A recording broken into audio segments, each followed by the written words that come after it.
petite expérience de R&D que j'essaie de faire, là, question de pouvoir faire pousser des légumes en dedans. C'est une adaptation de la méthode Cray, je pense, ou Craig, ou Crate.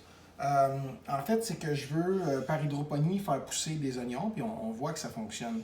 Mais c'est sur le long terme que je veux savoir si c'est fonctionnel, parce que les oignons ou les bulbes, quand ils sortent, en fait, ils se nourrissent d'eux-mêmes. Donc, moi, ce que je veux faire, c'est progresser cette croissance-là, mais avec des vitamines, ou en tout cas de quoi pour que la plante se nourrisse. Par contre, je ne veux jamais acheter de fertilisant. Donc, je veux produire mon fertilisant moi-même.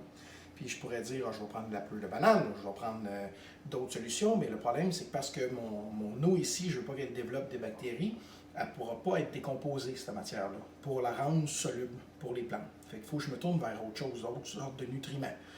Puis là, j'expérimente avec de l'eau de lavage de pois, j'utilise de l'eau de cuisson de pâtes, question d'aller les chercher des starch ou d'aller chercher les minéraux, les vitamines qui seraient attachées à ces céréales-là ou à ces légumineuses-là quand je les lave. Puis j'ai aussi gardé aussi un peu de sel d'Epsom que j'avais utilisé pour une baignoire. Question d'aller donner un peu de magnésium aux plantes pour qu'ils gardent une couleur verte.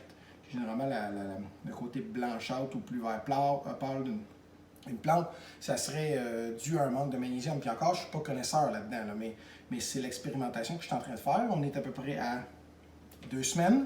Ça semble pousser bien. Les bulbes ont rapetissé un peu. Je ne sais pas s'ils ont assez de nutriments, mais la croissance va bien. Fait que c'est le temps qui va me dire si ma solution ici, puis en fait, le système de racines s'est vraiment bien développé.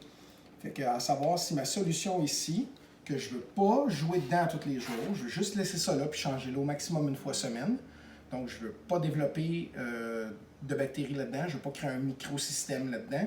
Par contre, ce que je veux faire, c'est de donner de l'eau avec les nutriments pour qu'eux se nourrissent et qu'ils continuent à pousser.